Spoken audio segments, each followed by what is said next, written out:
Welcome to this episode of SINspirational Moments, where we explore the unique dynamics of sin and its implication on our daily lives, where sin resembles how we share, inspire, and navigate ourselves, our communities, and those we love.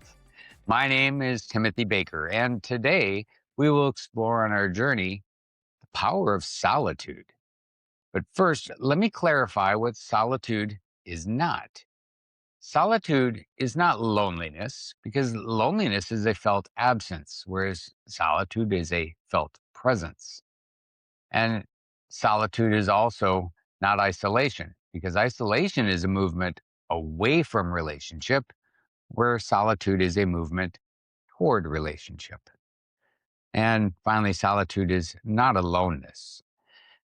Aloneness is actually an introvert's love. That's when we're not with other people, but we may be texting people or watching TV or reading a book or simply folding laundry. We're alone, but we're not in solitude. So, what is solitude? Solitude is the intentional time in the quiet with ourselves and with God, and it's free of inputs. And solitude has two companions. There's exterior silence, where we silence the noise outside of ourselves. It's essentially quiet.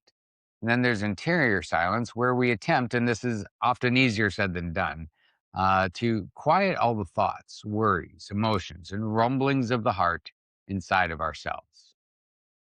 And as we experience solitude, there are phases that we will go through. Typically, we'll first experience exhaustion, where the weight of the day and excuses of other things that you should be doing rush to our mind. And then fears will jump in, where concerns and distrust begin to clutter your mind. Sadness will creep in, and losses and failures bubble to the surface.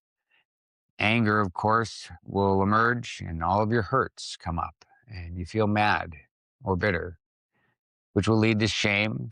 And we often feel a profound sense of just how broken and in need of salvation we are. And then that brings us to acceptance. So let me give you a few fire starters this week, because we have three specific encounters when that we experience in solitude. The first is our encounter with self. And what solitude provides is that you begin to feel again. When you slow down from all of the hurry, the traffic, and the pathological business of the world, you're forced to confront the good, the bad, and the ugly in your own heart. All of our anxieties, ambitions, and addictions, it all comes up, and it is exposed in the safe place of God's loving presence. And in solitude, I hear the voice of God over the noise of all the other voices within and without. I actually get God's perspective on my life. I can come to a place of freedom. Success and failure both lose their power over my heart, as does the approval or disapproval of other people. But when we neglect solitude, we feel distant from our God, our spirituality. We often feel distant even from ourselves. We become more reactive, and we lose perspective on really what our life intention is all about. And we'll often get so tired, become emotionally unhealthy, and ultimately become vulnerable to temptation. Our second encounter is with Satan, because there are three enemies of our soul. That's the world, the flesh, and the devil. And our third encounter in solitude is with God. Through a Christian lens, we don't discover our true self by seeking it, but by seeking God. But we need to learn to wait on God and listen for his voice.